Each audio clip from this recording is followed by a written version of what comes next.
नमस्कार दोस्तों, welcome to NCERT with नवीन। तो आज हम जिस लेक्चर को शुरू करेंगे वो मॉडल पेपर 3 से रिलेटेड है और इसका डिटेल सॉल्यूशन देखेंगे हम। और इम्पोर्टेंट होने वाला है वीडियो, तो आप डटे रहिए। तो बिना समय गवाए तो लेट्स स्टार्ट। पहला क्वेश्चन है आपके सामने, वो है एमसीक्यू से रिलेटेड। और पहला सवाल है, वर्तमान विश्व में कौन सा देश एकमात्र महाशक्ति है? एकमात्र महाशक्ति, दो महाशक्तियों के बीच में शीत युद्ध था, ठीक है। इन दोनों में से एक का विघटन हो गया और एक बची, तो इसमें सबसे ज़्यादा पावरफुल कौन है? अमेरिका। एकमात्र महाशक्ति कौन बची? America. Next, European community, European economic community, ठीक है। यूरोपियन इकोनॉमिक कम्युनिटी, ये यूरोपीय संघ से रिलेटेड कालक्रम था, उसमें पढ़ाया था, ठीक है। तो इसका आंसर होने वाला है 1957, ठीक है। नेक्स्ट, एशियाई देशों में सम्मिलित कौन सा है? एशियाई देशों में कौन सम्मिलित है? जापान नहीं है, चीन नहीं है, मलेशिया नहीं है, कौन है? भारत, ठीक है। नेक्स्ट, पहला परमाणु परीक्षण, पहला परमाणु परीक्षण कब हुआ था? 1974 में हुआ था। और 1998 में दूसरा परमाणु परीक्षण होता भारत का, ठीक है। नेक्स्ट, टेलीग्राफ, टेलीफोन, माइक्रोचिप के नवीनतम आविष्कारों ने किसने क्रांति लाई है? तो ये किस में क्रांति आई है? संचार में क्रांति आई है, परिवहन में नहीं आई, ठीक है। आर्थिक वैश्वीकरण का दुष्परिणाम, ठीक है, हानि, जिससे हानि हुई है, कौन सा है? व्यापार में वृद्धि, ठीक है, व्यापार में वृद्धि हुई है। अर्थात जनमत की विभाजन में वृद्धि हुई है, ठीक है। पूंजी के प्रवाह में वृद्धि हुई है, ठीक है। इससे या विचारों के प्रवाह में वृद्धि हुई है। कौन सा आंसर गलत है इसका? जनमत में प्रवाह। ये सारे पॉजिटिव है, ठीक है, ये नेगेटिव है। नेक्स्ट, भाग्यवधु से चीर प्रशिक्षित भेंट, ठीक है, ट्रस्ट विथ डेस्टिनी, ये जवाहरलाल नेहरू का भाषण है, ठीक है, जो 14-15 अगस्त मध्य रात्रि को दिया गया था। लोहा आईएक्स का विशाल भंडार, ठीक है। देखो, ये कॉमन सेंस का आंसर है, ठीक है। बिहार नहीं हो सकता, उत्तर प्रदेश नहीं हो सकता, पंजाब नहीं हो सकता, एक ही जगह है, उड़ीसा, ठीक है। नेक्स्ट, भारतीय सांख्यिकी संस्थान के संस्थापक कौन थे? ठीक है, इसमें नाम देखो, अटपटे नाम है, ठीक है। लाल बहादुर शास्त्री नहीं थे, एक ही नाम है, ठीक है। वो कौन सा है? पीसी महालनोबिस। भारतीय विदेश नीति की प्रमुख विशेषता, इससे पहले हमें पूछा था भारतीय विदेश नीति के जनक, अब यहाँ पर पूछ रहा है भारतीय विदेश नीति की विशेषता। ऐसे मैं कह सकता हूँ कि भारतीय विदेश नीति की विशेषताओं को बनाने में नेहरू ने किस किस चीज़ों को ध्यान रखा था? तो गुटबंदी नहीं थी, भारतीय सैन्य गुट नहीं बना था, उदासीनता नहीं थी, था क्या फिर? पंचशील सिद्धांत। इसलिए पंचशील सिद्धांत भारतीय विदेश नीति की प्रमुख विशेषता थी, याद रखना है। सन 1971 में भारत पाक युद्ध के बाद में किस नए देश का जन्म हुआ? तो आपको याद है, बांग्लादेश बना था, ठीक है, भारत पाक युद्ध से। नेक्स्ट, भारतीय जनता पार्टी का गठन के प्रेरणा स्रोत कौन थे? भारतीय जनता पार्टी का प्रेरणा स्रोत कौन थे?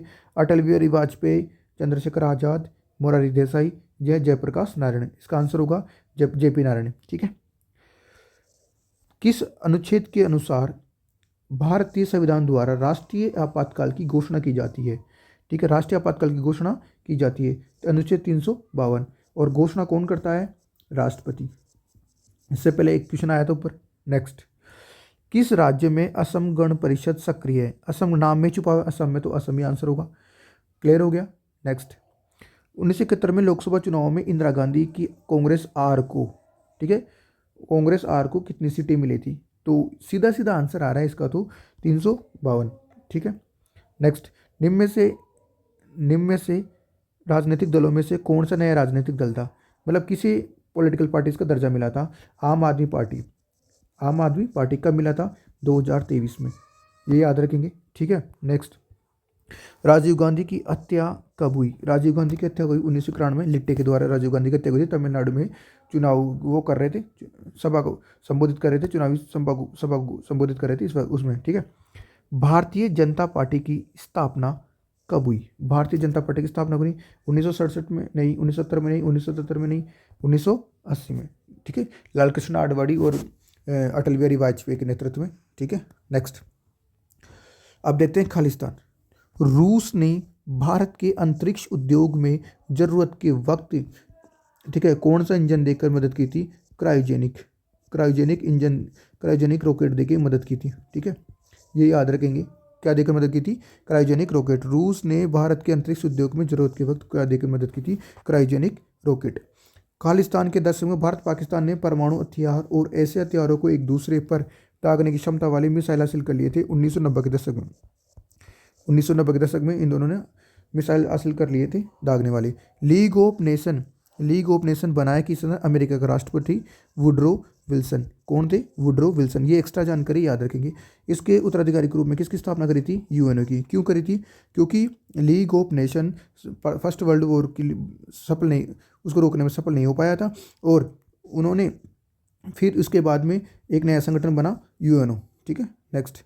शुरू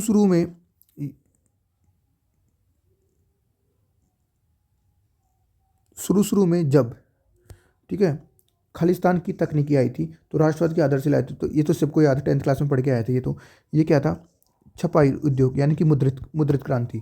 ठीक है, पहली पंचवर्षीय योजना का मूल मंत्र धीरज, लेकिन दूसरी पंचवर्षीय योजना का तेज गति से संरचनात्मक बदलाव या संरचनात्मक विकास, ये तो ऑटोमेटिक पहले कर रखा है।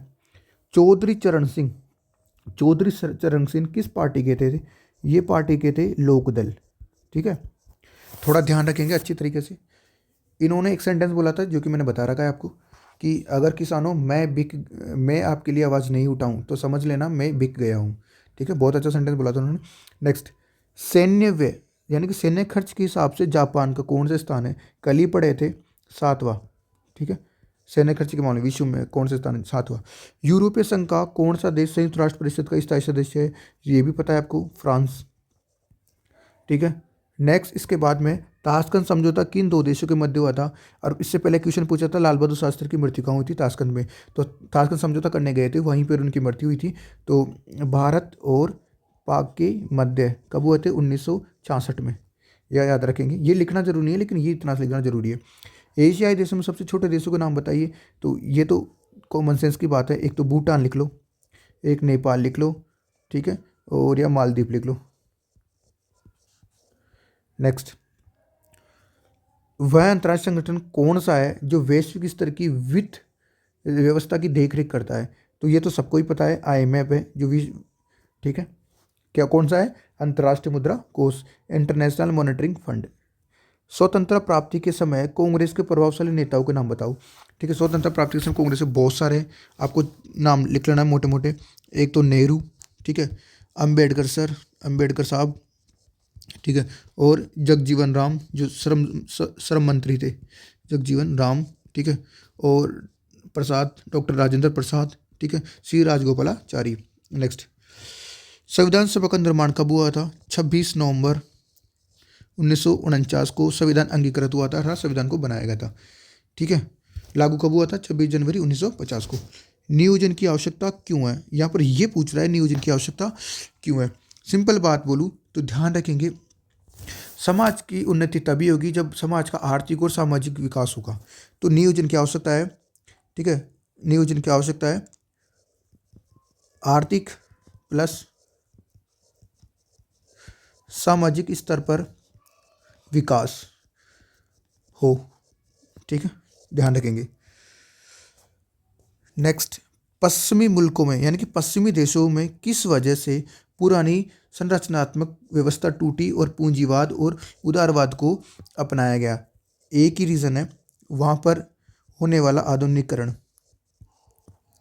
वहाँ पर होने वाला आधुनिकीकरण की वजह से या आधुनिकीकरण के कारण, क्लियर, मॉडर्नाइजेशन की वजह से अपन। ठीक है, क्षेत्रवाद के बढ़ावा देने वाला कोई एक कारण बताइए। तो ऐसे तो बहुत सारे हैं, आप लिख सकते हो आर्थिक असंतुलन,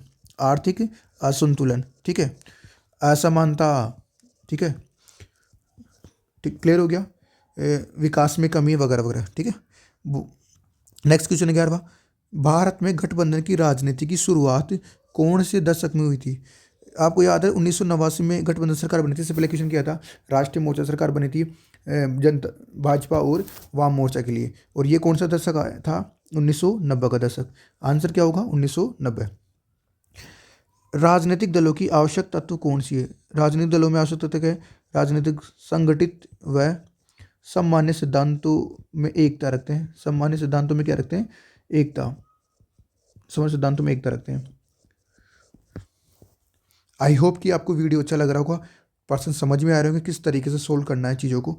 ठीक है, तो अगर पसंद आ रहा है तो वीडियो को लाइक करो और शेयर करो और सब्सक्राइब तो ज़रूर करो आप। ठीक है, नेक्स्ट टॉपिक है हमारा शॉक थेरेपी। शॉक थेरेपी बहुत अच्छे से समझाया था। देखो, शॉक थेरेपी का सीधा सीधा मतलब है पहले पीटो, पहले मारो, फिर उसके ऊपर घाव के ऊपर मलहम लगाओ, दवा लगाओ। ठीक है, इसका मतलब क्या है? आघात पहुंचाकर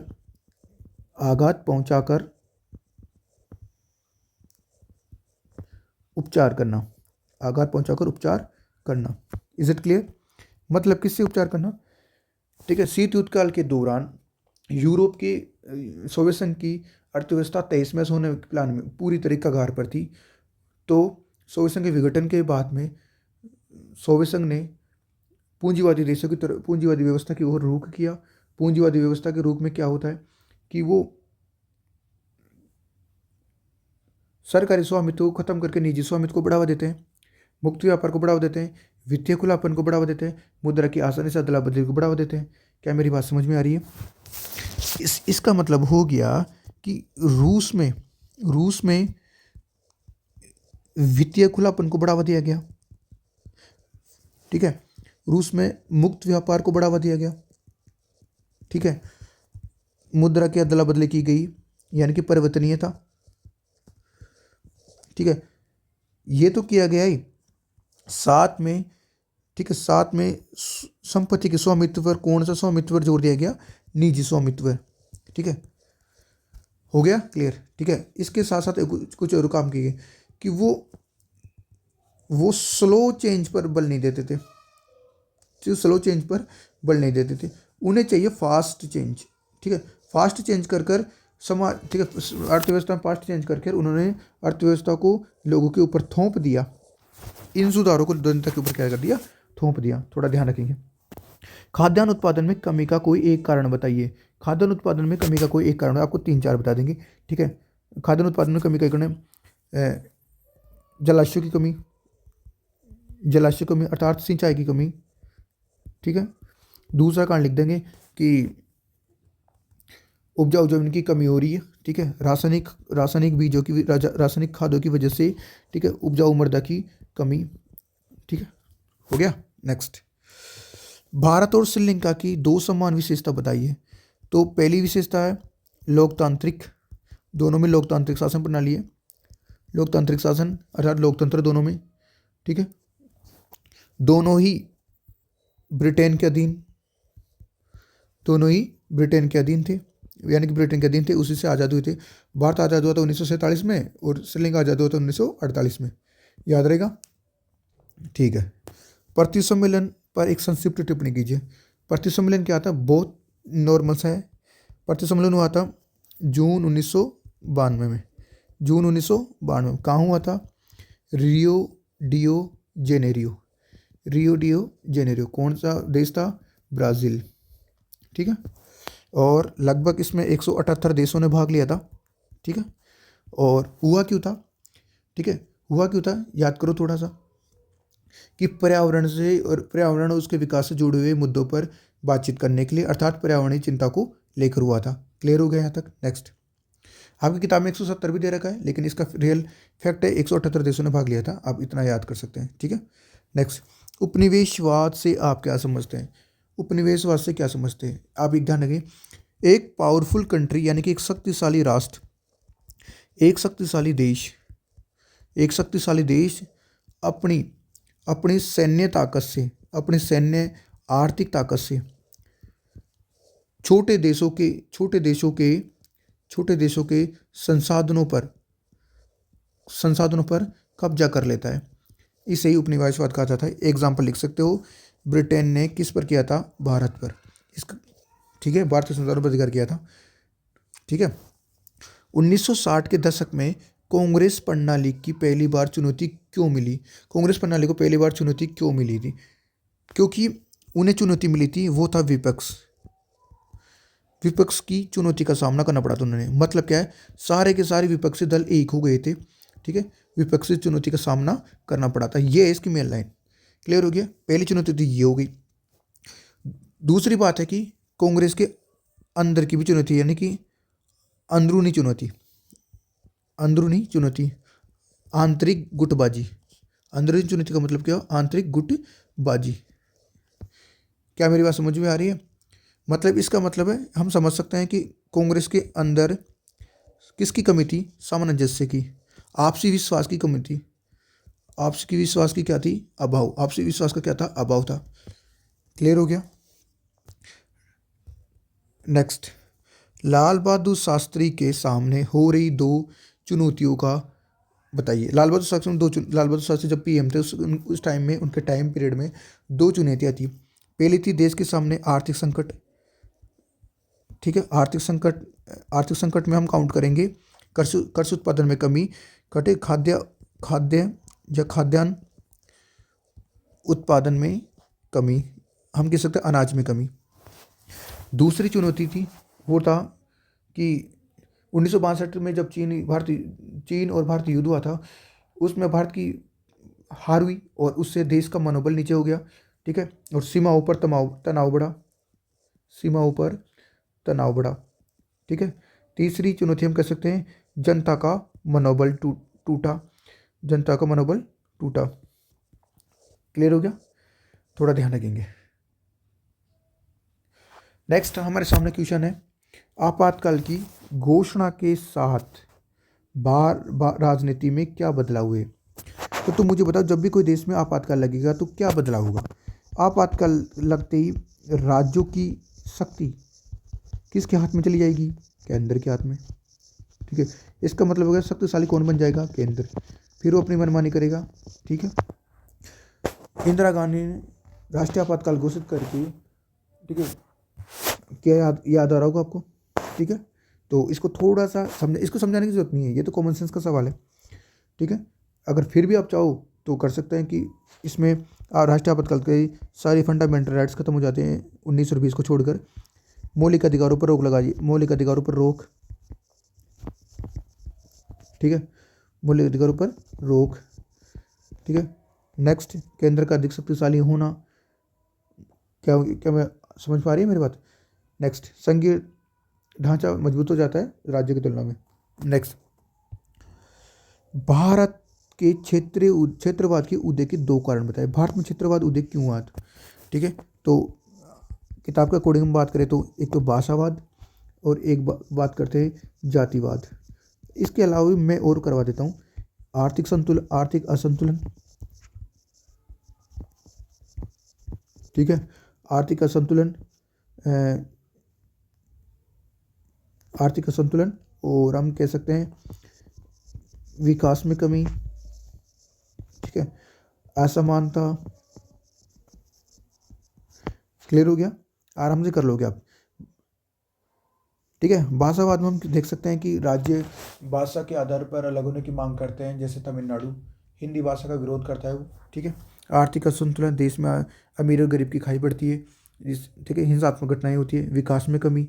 ठीक है, सुख सुविधाओं में कमी। ठीक है, जैसे जातिवाद, सांप्रदायिक हिंसा, असमानता होना, शोषण होना, गरीबी भी होना। ठीक है, इस वजह से। नेक्स्ट, बामसेप पर टिप्पणी की। बामसेप का गठन 1978 में हुआ था। ठीक है, 1978 में हुआ था, और इसकी फुल फॉर्म क्या थी? Backward and minority, backward and minority employees backward minority employees federation. इसकी फुल फॉर्म जरूर याद रखिए, आप पूछ सकता है 1 नंबर में। ठीक है, इसके नेता कौन थे? यस, नेता कौन थे? कांसीराम। नेता कौन थे? कांसीराम। क्लियर हो गया? इस संगठन ने बहुजन शब्द पर बल दिया था, जिसमें एसी, एसटी, ठीक है, और ओबीसी। क्लियर हो गया? ये इनको इंक्लूड किया था। आई होप कि याद हो गया। ये सब कुछ चीज़ें लिखनी है आपको बस इसमें। अब दीर्घात्मक सवाल है, बड़े होंगे, अच्छे सवाल है। ठीक है, आसियान के मौलिक सिद्धांतों का उल्लेख कीजिए। ध्यान दे मेरी बात का। ठीक है, आसियान से जुड़ा हुआ पहले एक सवाल कर लिया है, इसको 3 स्टार लगा लेंगे, यानी कि अच्छा सवाल है। ध्यान दे, ये ऑलरेडी हमने सवाल कर लिया कि दक्षिण एशियाई को आसियान का निर्माण की आवश्यकता क्यों पड़ी। हमने कर लिया ये सवाल। फिर भी आवश्यकता क्यों पड़ी उसके देख लेते हैं मेन मेन चीज़ें। तो आसियान देशों इसके मौलिक सिद्धांत क्या है? तो मौलिक सिद्धांत की बात करें तो ये एक क्षेत्रीय मंच है या एक क्षेत्रीय संगठन है जो राजनीतिक मंच उपलब्ध करवाता है आसियान देशों को। क्या उपलब्ध कराता है? राजनीतिक मंच उपलब्ध कराता है। पहला पॉइंट इसका। दूसरा इसका, ठीक है, एक दूसरे के आंतरिक मामलों में हस्तक्षेप नहीं करेंगे। सदस्य देश एक दूसरे के आंतरिक मामलों में टांग नहीं अड़ाएंगे, हस्तक्षेप नहीं करेंगे, ठीक है। तीसरी बात करें तो अगर कोई भी बाह्य हस्तक्षेप होगा तो हम एक हो जाएंगे, ठीक है। क्लियर हो गया? वो नाटो वाला सिस्टम है। नाटो में क्या फिलोसफी है? नाटो का प्रिंसिपल है कि किसी भी एक देश के ऊपर हमला होगा तो हम सभी देश हमारे ऊपर हमला, इस हमले को हमारे सभी के ऊपर मानेंगे और हम एक साथ मिलकर लड़ाई लड़ेंगे उसके खिलाफ, ठीक है। तीसरी बात करें तो हम कह सकते हैं कि राष्ट्रीय पहचान बनाने के लिए, ठीक है, अब अपनी समानता बनाने के लिए, सार्वभौमिकता बनाए रखने के लिए, सभी राष्ट्रों के मध्य संतुलन बनाए रखने के लिए, इसके लिए ये सब क्या थे? आसियान के मूल सिद्धांत, ठीक है। नेक्स्ट, दक्षिणी कोरिया की अर्थव्यवस्था पर संक्षिप्त टिप्पणी करें। अब मेरी बात सुनो। दक्षिणी कोरिया, पहले हमने जापान करा था, तो दक्षिण कोरिया की अर्थव्यवस्था के बारे में बात कर लेते हैं कुछ पॉइंट में, ठीक है। शीत युद्ध के बाद में, यानी कि second world war, just second, sorry, second world war के बाद कोरिया का दो भागों में विभाजन हो गया। एक तो उत्तरी कोरिया, ठीक है, और एक दक्षिणी कोरिया, याद रखेंगे। अब इसमें जो पढ़ रहे हैं ना, वो पढ़ेंगे दक्षिणी कोरिया की अर्थव्यवस्था के बारे में। दक्षिणी कोरिया की अर्थव्यवस्था के बारे में बात करें तो 1960 से 1980 के दशक में दक्षिणी कोरिया ने दक्षिण कोरिया में किसकी वृद्धि? आर्थिक विकास में तेजी से वृद्धि हुई, अपने डेवलपमेंट के ऊपर वो ध्यान देने लग गया, ठीक है। नेक्स्ट बात करें 2017 में साउथ कोरिया, ठीक है, साउथ कोरिया की जो इकोनॉमी है वो कितने नंबर की थी? 11वें नंबर की। किसमें? पूरे विश्व में। पूरे विश्व में 11वें नंबर की इकोनॉमी थी। क्या मेरी बातें यहाँ तक समझ में आ रही है? मैंने देखो पॉइंट में कर दिया, इनको पॉइंट में समझना है कि 1960 से 1980 के दशक में इन्होंने इकोनॉमी इनकी तेज़ी से बढ़ रही थी और 2017 तक इनको इकोनॉमी पूरे विश्व में कितने नंबर की थी? 11वें नंबर की, ठीक है। और जापान की कितने नंबर की थी? 7वें नंबर की इकोनॉमी, सॉरी, तीसरे नंबर की इकोनॉमी थी, ठीक है। तीसरा पॉइंट याद रखें कि ये सैन्य वे में कौन से नंबर का कितने नंबर का खर्च करता है? खर्च करने में कितने नंबर पर आता है? 10वें नंबर पर। सैन्य खर्च पर कितने नंबर है? जबकि जापान कौन से नंबर पर आता है? 7वें नंबर पर, ठीक है। चौथा पॉइंट और याद कर लेंगे, 2016 के अनुसार, ठीक है, HDI रिपोर्ट में इसकी रैंक कितनी थी? 18वीं। रैंक कितनी थी? 18वीं। आई होप कि ये अच्छे से क्लियर हो गया। ये शॉर्ट नोट से इसको उतार लेना अपनी कॉपी में, ठीक है। याद करवा देता हूँ। सेकेंड वर्ल्ड वॉर के दौरान, उसके बाद में कोरिया का युद्ध हुआ और उन दोनों का विभाजन हो गया, उत्तरी कोरिया, दक्षिणी कोरिया। अब हम जिसमें हमारा जो पर्सन है वो है दक्षिणी कोरिया की अर्थव्यवस्था पर टिप्पणी। दक्षिणी कोरिया की बात करें तो 1960 से 1980 के दशक में आर्थिक विकास तेजी से हुआ। उन्होंने अपने आर्थिक विकास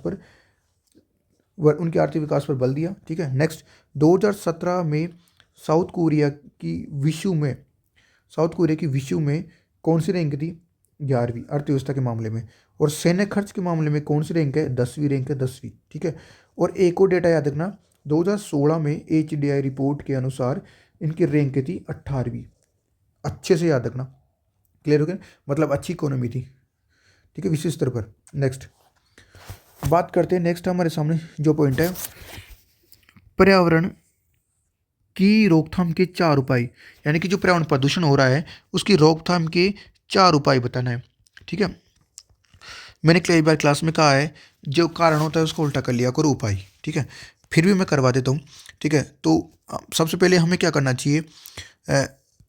वन नियंत्रण, यानी वन नियंत्रण करना चाहिए। और वन नियंत्रण होगा तो हमें बल किस पर देना होगा? वृक्षारोपण पर। ये एग्जाम्पल भी साथ में याद रखो। वन नियंत्रण होगा तो वृक्षारोपण पर क्या करना पड़ेगा? अर्थात वनों की कटाई पर रोक लगानी होगी। ठीक है। दूसरा, जनसंख्या पर नियंत्रण। जनसंख्या पर नियंत्रण करने के लिए हमें क्या करना पड़ेगा? परिवार नियोजन। क्या करना पड़ेगा? परिवार नियोजन। क्लियर हो गया क्या? ठीक है। तीसरा, वन्य जीवों या वन्य जीवन या वन्य जीवों की सुरक्षा। ठीक है। चौथा, याद करो, प्रदूषण पर नियंत्रण। प्रदूषण पर नियंत्रण। ठीक है। पांचवा, उद्योगों या औद्योगिक क्षेत्रों पर नियंत्रण। नियंत्रण भी करेंगे और मॉनिटरिंग भी करेंगे, ध्यान भी रखेंगे। तीसरा, सरकार के द्वारा प्रदूषण की रोकथाम के लिए पर्यावरण की रोकथाम के लिए पर्यावरण प्रदूषण की रोकथाम के लिए सरकार के द्वारा पॉलिसी बनाना, लॉज बनाना, कानून बनाना। ठीक है। और इनको बनाकर इनको लागू करना, क्रियान्वित करना। ठीक है। क्लियर हो गया? सरकार के द्वारा पर्यावरण प्रदूषण करने वालों पर कठोर जुर्माना दंड का प्रावधान करना। ठीक है।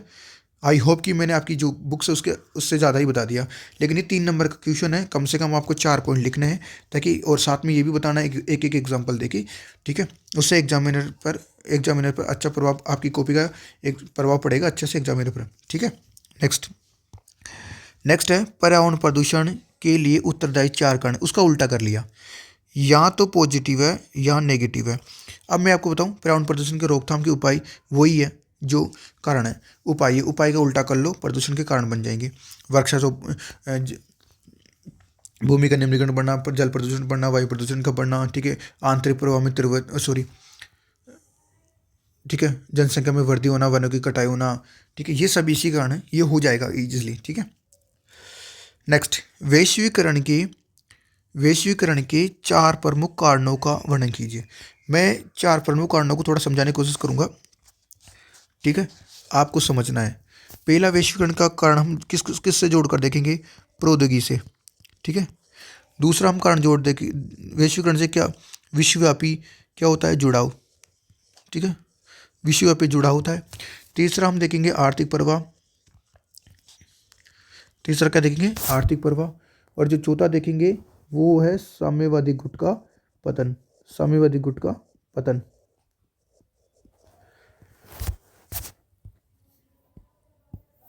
पहला, सबसे पहले उठाते हैं प्रौद्योगिकी। आप एक चीज़ नोटिस कीजिए, चाहे विचार हो, चाहे पैसा हो, चाहे कोई वस्तु हो, चाहे लोग हो, विश्व के एक देश से दूसरे देश में जाते हैं आते हैं, उसके आवाजाही में जो तेजी लेके आया ना, वो क्या है? टेक्नोलॉजी की वजह से इनमें क्या आई है? तेजी। इनकी आवाजाही में क्या आई है? तेजी। आवाजाही में क्या आई है? तेजी। एक स्थान से दूसरे स्थान के ऊपर अपने विचार, पूंजी, वस्तु आदि पहुंचाने में टेक्नोलॉजी ने बहुत आसान बना दिया। जैसे कई लंदन में बैठे हुए व्यक्ति से हम यहाँ से बैठे बैठे बात कर लेते हैं, चंद सेकंडों में मैसेज के द्वारा अर्थात टेक्नोलॉजी के द्वारा बात हो पाती है। ये आसानी हो गई है। ठीक है। किसकी वजह से आसानी हुई है? प्रौद्योगिकी की वजह से। ठीक है। नेक्स्ट है विश्वव्यापी जुड़ाव। विश्वव्यापी जुड़ाव की बात करें तो लोग विश्व में घटने वाली, एक स्थान पर घटने वाली का प्रभाव दूसरे वाले स्थान पर भी पड़ता है। ठीक है। जैसे तुर्की के तुर्की के मुसलमान अगर किसी चीज़ का विरोध करते हैं, या उनका कोई भी, या उनके लिए कोई भी हिंसा, उनके ऊपर कोई भी हिंसा होती है, तो पाकिस्तान में रहने वाले मुस्लिम भी इस चीज़ का ध्यान में रखते हैं। अर्थात भारत में ईसाई लोग रहते हैं या किसी और अन्य देश में ईसाई रहते हैं, अन्य देश के ईसाइयों पर पड़ने वाला प्रभाव वो भारत में रहने वाले ईसाइयों के ऊपर भी पड़ता है। थोड़ा ध्यान रखेंगे। ठीक है। नेक्स्ट, आर्थिक प्रवाह। आर्थिक प्रवाह की बात करें तो आर्थिक प्रवाह में क्या होता है? ये बोलता है कि राज्य इकोनॉमी में न्यूनतम हस्तक्षेप करे, न्यूनतम टांग अड़ाए, ताकि इकोनॉमी को खुला रूप से बढ़ावा मिले। अब इकोनॉमी को में टांग राज्य कम अड़ाएगा तो बढ़ावा किसको मिलेगा? फिर पूंजीवाद की। पूंजीवाद का वर्चस्व दिखाई देने लगेगा। अब पूंजीवाद का वर्चस्व दिखाई देगा तो एमएनसी को बढ़ावा मिलेगा, यानी कि नेशनल मल्टीनेशनल कंपनीज यानी कि बहुराष्ट्रीय कंपनीज को बढ़ावा मिलेगा, मुक्त व्यापार नीति को बढ़ावा मिलेगा, वित्तीय खुलापन को बढ़ावा मिलेगा। ठीक है। नेक्स्ट, साम्यवादी गुट का पतन। साम्यवादी गुट के पतन के बाद में पूरी दुनिया किसकी ओर बढ़ रही थी? पूंजीवाद की ओर।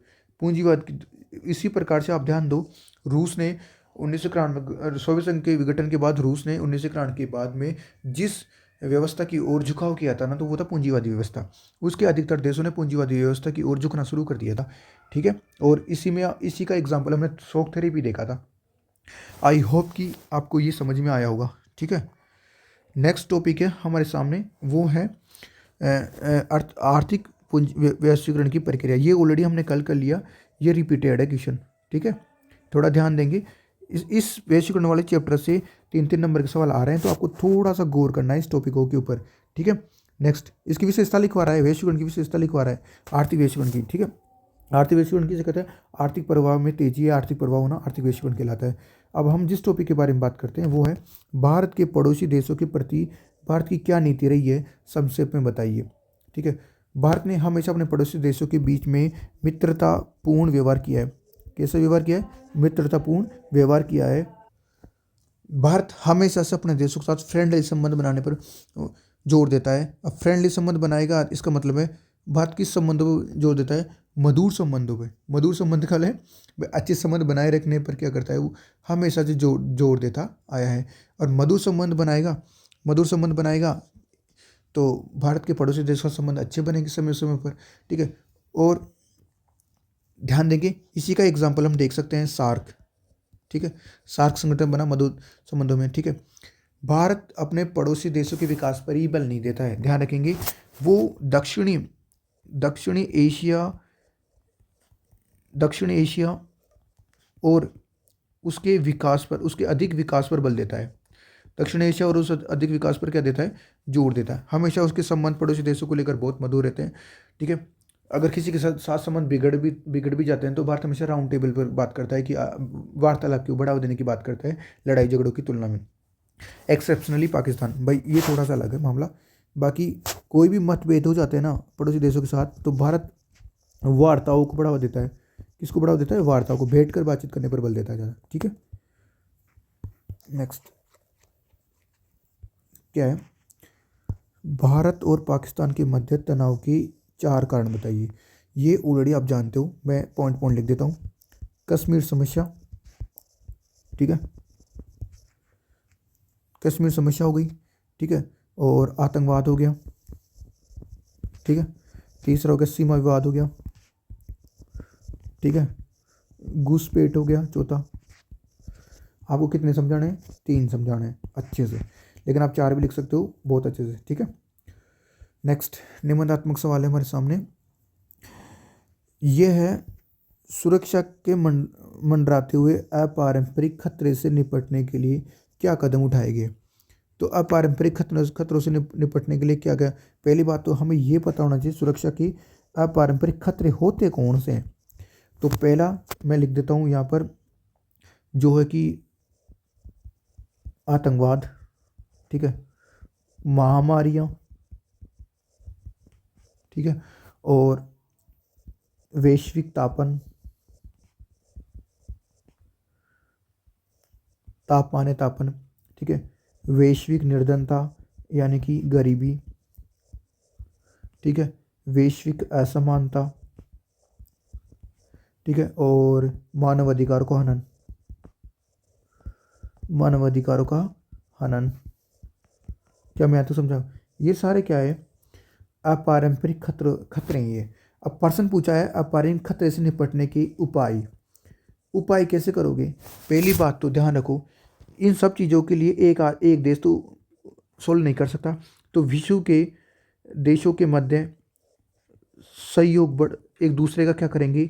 सहयोग, पहला उपाय नंबर 2 क्या करेंगे? कोई भी संस्था बनाकर एक दूसरे का उस संस्था में बैठकर वार्तालाप करके इन सब का सॉल्यूशन करेंगे। तीसरा हम देखेंगे बल प्रयोग का मतलब ये है कि आतंकवाद की घटनाएं होती हैं। आतंकवाद में क्या होता है? जवाब के बदले जवाब देना। ठीक है। और इसी वजह से आपने देखा होगा कि पर्यावरण की चिंता को लेकर, महामारी को लेकर, सबको लेकर समय समय पर सम्मेलन होते रहते हैं। क्या होते रहते हैं? सम्मेलन। क्लियर हो गया क्या मेरी बात यहाँ तक? ठीक है। नेक्स्ट थोड़ा ध्यान रखेंगे, क्वेश्चन की डिमांड है, उपाय पूछ रहा है क्वेश्चन, और ठीक है। नेक्स्ट अब पहले बता देता हूँ क्वेश्चन ने क्या किया है। आपको शुरू में 1 नंबर का बताना पड़ेगा इसमें कि सुरक्षा के अपारंपरिक खतरे कौन से, 1 नंबर में ये बता दो, और 3 नंबर पे इसके निपटने के उपाय बता दो। 3 उपाय बता दो और 1 नंबर में इसके खतरे बता दो। 4 नंबर का क्वेश्चन बन जाएगा। ठीक है। नेक्स्ट है सुरक्षा का अर्थ बताओ। पहले तो इसका अर्थ बताओ, फिर सुरक्षा की पारंपरिक और अपारंपरिक धारणा में अंतर बताना है। यानी कि 1 नंबर ये और 3 नंबर ये बढ़ गए। ठीक है, तो देख लेते हैं सुरक्षा का अर्थ। सुरक्षा का अगर हम बुनियादी अर्थ है, सुरक्षा का बुनियादी अर्थ है खतरे से आज़ादी। किससे? खतरे से आज़ादी। ठीक है। खतरा किससे? बाहरी खतरा होता है हमें, आंतरिक खतरा भी हो सकता है। इसके 2 अर्थ हैं। पहला अर्थ है संकीर्ण, यानी कि छोटा अर्थ। दूसरा अर्थ है व्यापक। ठीक है। संकीर्ण अर्थ में क्या होता है? यानी कि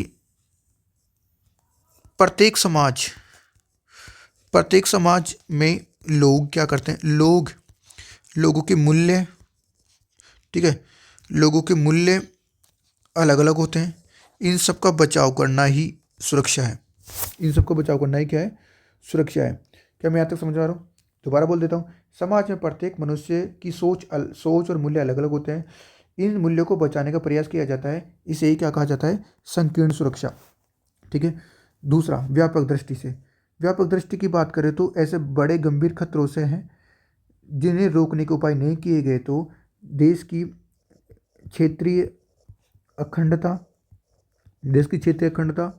देश की स्वतंत्रता, ठीक है, देश की पहचान या संपूर्णता, ये सब किस में पड़ जाएंगे? खतरे में पड़ जाएंगे। अर्थात इनको क्या होगी? हानि, केंद्रीय हानि होगी। Is it clear? ठीक है। नेक्स्ट 1 नंबर का हमने कर लिया है। अब दूसरे नंबर को संभालते हैं, इसको यहाँ करते हैं। ठीक है। एक तरफ है पारंपरिक सुरक्षा की धारणा, एक तरफ है अपारंपरिक सुरक्षा की धारणा। ठीक है, ध्यान देंगे। पारंपरिक सुरक्षा की धारणा में जो सबसे ज़्यादा खतरनाक होता है वो होता है सैन्य बल। अर्थात इस पर किस पे बल दिया जाता है? सैन्य बल को खतरनाक माना गया है। ठीक है। दूसरा, पारंपरिक सुरक्षा की खतरों में हम बात करें तो खतरे किससे होते हैं? हानि किसको होगी? देश की संप्रभुता को हानि होगा। ठीक है। देश की स्वतंत्रता और क्षेत्रीय पहचान को हानि। तीसरी बात करें तो इसमें सैन्य खतरों पर बल दिया जाएगा। ठीक है। और चौथा है कि किसी भी देश की सुरक्षा को ज़्यादातर खतरा कहाँ से होगा? सीमा के बाहर से। ठीक है। ये 4 पॉइंट लिखने थे आपको एक तरफ।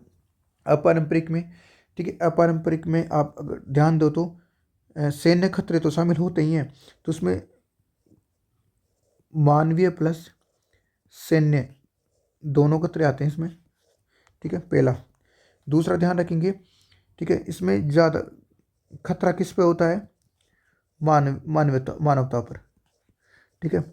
तीसरी बात ध्यान रखेंगे, इसमें सैन्य बल को लास्ट ऑप्शन यानी कि अंतिम उपाय के रूप में प्रयोग किया जाता है।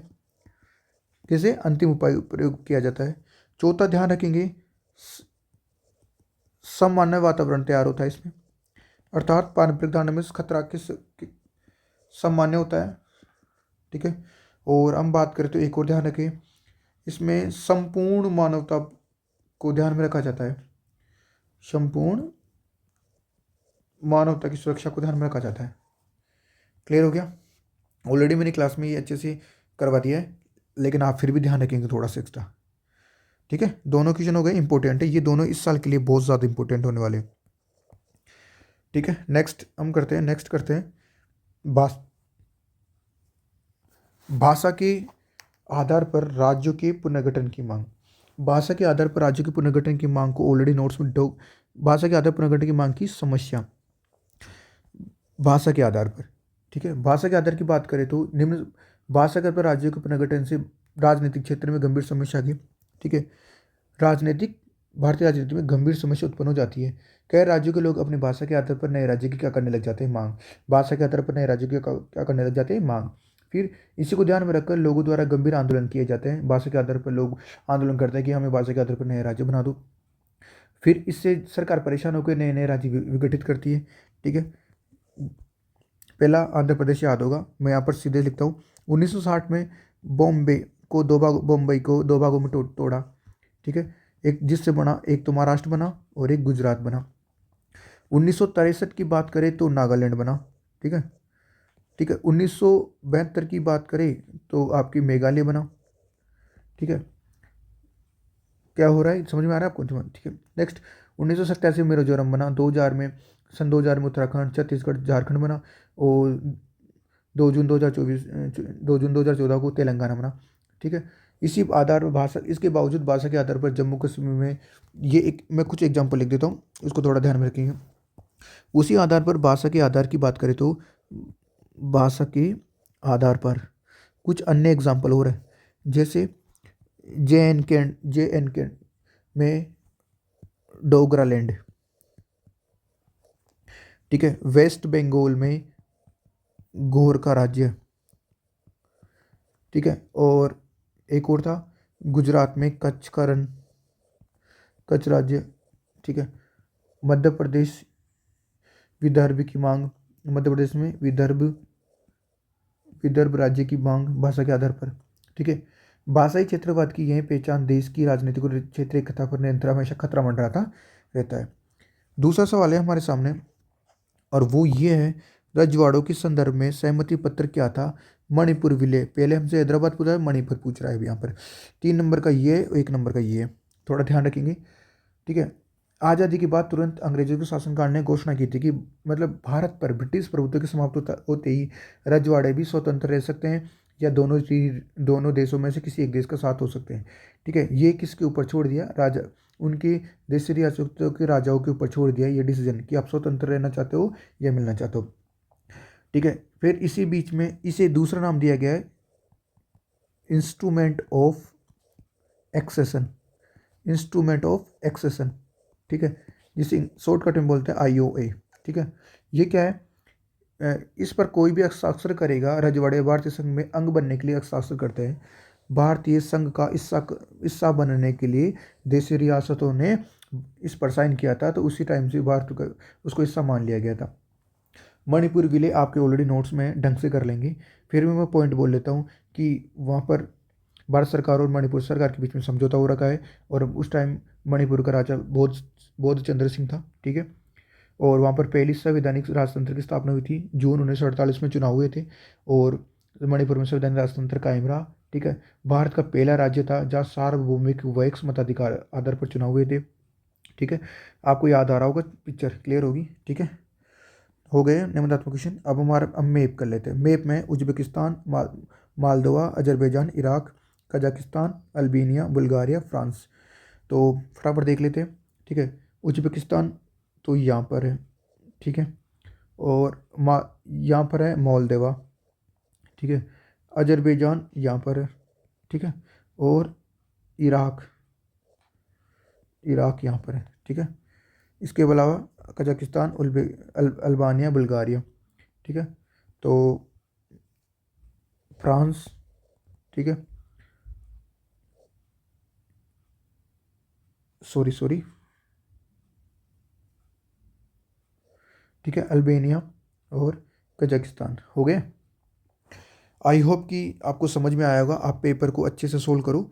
और सबसे अच्छा है डेस्टरो को सामने रखकर वीडियो को सुनते जाओ और समझते जाओ क्या कह रहा है, क्या क्या जा रहा है, कितना लिखना है, कैसे लिखना है, सब चीज़ों पर ध्यान देना है। वीडियो अच्छा लग रहा है तो सब्सक्राइब करो, अपने भाई लोगों को शेयर करो, ठीक है। इसी प्रकार से हम आगे नेक्स्ट वीडियो लेके आएंगे। तो तब तक के लिए पढ़ते रहिए अच्छे से, बोर्ड के एग्ज़ाम में काफ़ी कम समय बचा है, ठीक है। आपको ये देखना है कि इसमें कितने मार्क्स आप कर पा रहे हो आउटपुट, तो नेक्स्ट वीडियो मिलते हैं, तब तक के लिए बाय बाय।